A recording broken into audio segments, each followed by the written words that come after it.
Hey everyone, it's Mary Ann from the New York City Organization of Public Service Retirees.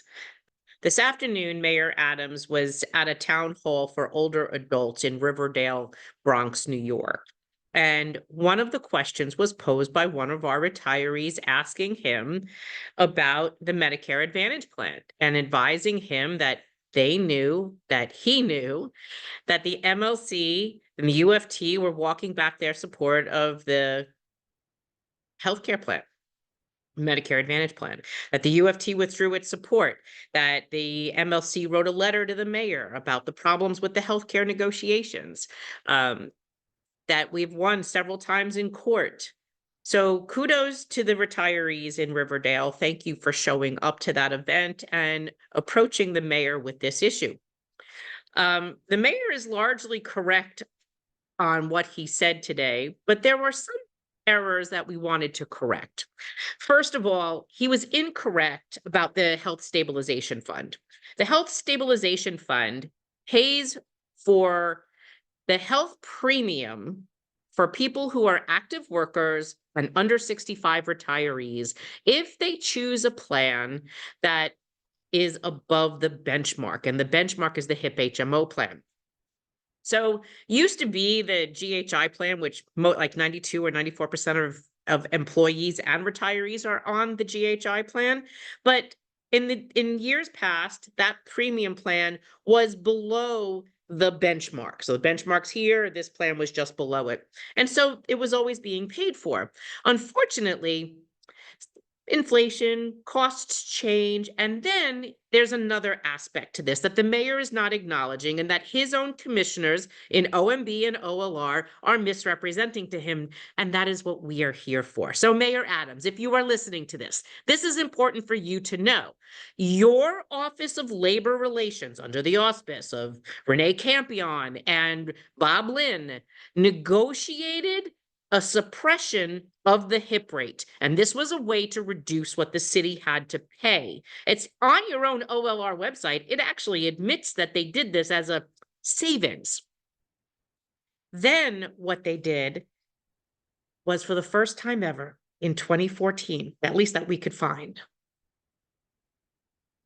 the United Federation of Teachers was encouraged by management, the Office of Labor Relations and Bob Lynn, in order to give the teachers a raise under Mayor de Blasio, was to get him to give back citywide to fund his contract. Now, Mayor Adams, to me, this is an improper practice and bad faith bargaining, bad faith negotiations at the coercion of your Office of Labor Relations. Now, I understand you're the mayor today, and you are correct that you inherited this, right?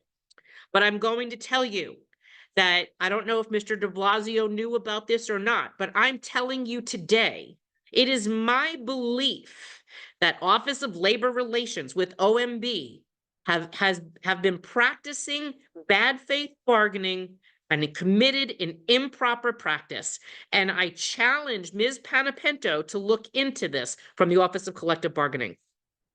This is a problem, because if you're going to negotiate your contract requires you to fund your own whatever it is that you want. If you're the teachers union, you shouldn't be asking the sanitation union to fund your contract. And it's not fair to the sanitation workers if they have to fund the teacher's contract. Now, you very appropriately said that do you know where this started? This started because Michael Mulgrew and his administrative caucus of the Unity leadership negotiated a contract, basically funded on the backs of other people, including the retirees. So here's the deal. Retirees under New York state law, the New York Taylor Law, Section 203, we are not in unions. Once you retire, you cannot be in a union, because unions only have the power under state law to negotiate for those in the unit for wages, hours, and work conditions. I am a retiree. I am not an employee. I do not have an employer. I do not have wages, hours, or work conditions. Therefore, I am not in a union. So Mayor Adams, it would be like me knocking on your door going, "Hi, sir, that's a really nice Lincoln in your driveway. I'm going to renegotiate your car lease for you." And you're like, "What are you talking about? You don't work for me." You're right. I don't work for you. I'm retired. I'm not married to you. I'm not dating you. I have no right to be interfering in your negotiation of your car lease. But today I am going to Chevy and I am going to renegotiate you a car lease at Chevy, and I'll get you this beautiful Tahoe. Would you like that? And you're like, "No, you don't negotiate for me." Well, sir, that's what we're trying to tell you. The unions don't negotiate for us. The city should not be negotiating for us. We made our deals. You're retired. You take your health benefits, your pension benefits, everything vests. You sail into the sunset, into retirement. That's what you told us when we got hired. Work for us, take some of these crappy wages, give us these give backs, and when you retire, you have health and pension. And we did. Until labor relations encouraged, in violation of 12-306, in my opinion, that they violated the collective bargaining law and allowed the unions to negotiate for their own raises paid for on the backs of other unions and retirees. That health stabilization fund that you mentioned today does not pay health insurance premiums for Medicare eligibles. And that's because the HIP HMO is about $1,000 a month, and our healthcare plan only pays 20% versus your healthcare plan as an active employee that pays 100% of your healthcare. My healthcare plan is about a 200 something dollars a month. Your healthcare plan on as a single is about $1,000 a month, $2,500 family. You need the stabilization fund. Medicare eligibles do not. So for you to tell retirees that they should be fighting in court to protect themselves when you have the power to do that, I have a problem with that, because you yourself said you are the mayor and the buck stops with you. You have the power to do this. You have lost 9 times in court, 2 levels of appeals, unanimous decisions in favor of the retirees. It is you wasting taxpayer dollars. Taxpayer dollars. You also said that you are losing, the city's losing $50 million a month. That's wrong. You're listening to Ken Godner. You should fire Ken Godner because Ken helped you get into this mess. Ken is telling you that it's costing you $50 million in this temporary, whatever. No.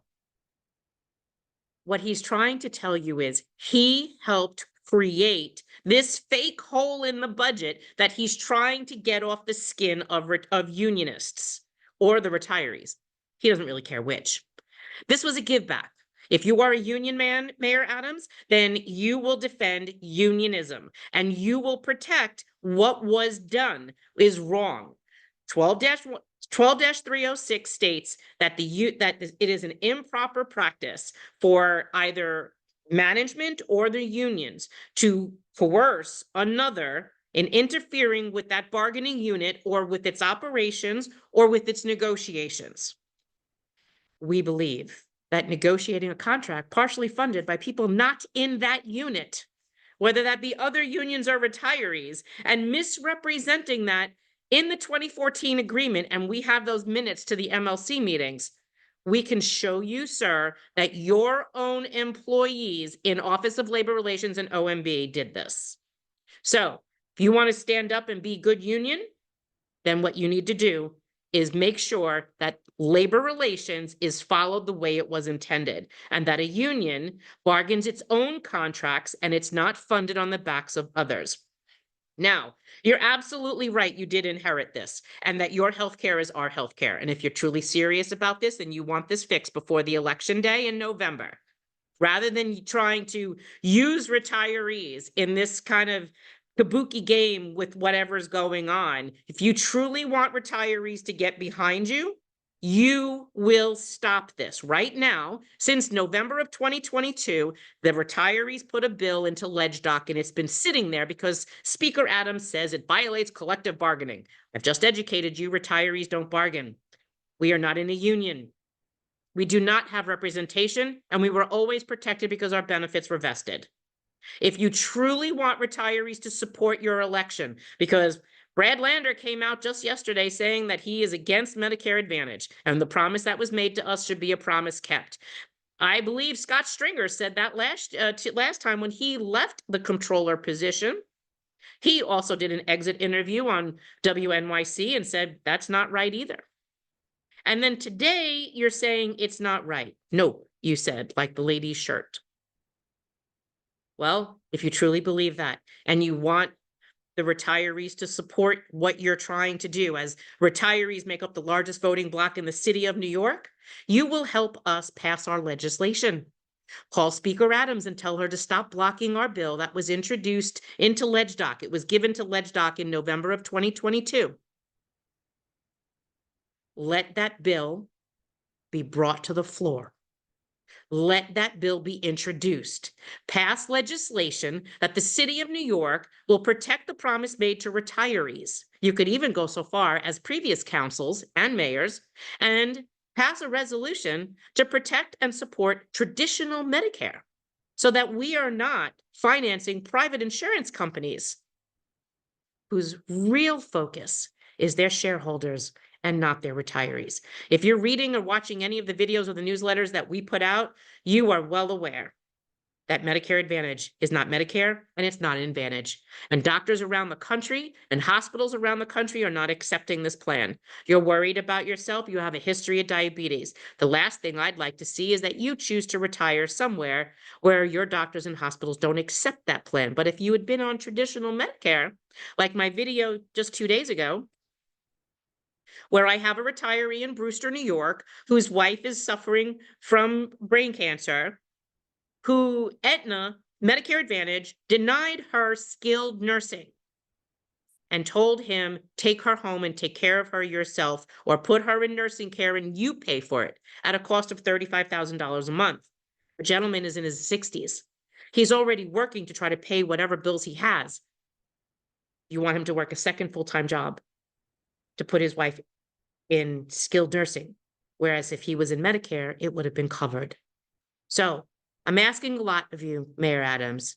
It's apparent that you've been listening. However, OMB and OLR are not telling you the whole truth. We urge you to listen to what we're telling you. I have personally asked you for meetings for the last almost 3 years. Please sit down and meet with me. What OMB is trying to negotiate out of the unions is a give back. It was a made-up deal. There is no $50 million of taxpayer money that you are using or spending falsely. They created that. When I say they, I mean OMB and OLR. Just like the hole in the budget with Jacques Jiha, and all of a sudden millions of dollars were found and most everything was restored. It's a fake deal. There is no hole. They were trying to get more clawed back from the unions. Bob Lynn has been trying to do this for decades and pass costs on to retirees. This goes back even to the Koch days under Stan Brezhnev. We have a lot of history, and that's because our retirees are in their 80s and 90s. Pick up the phone. I would love to have this conversation with you.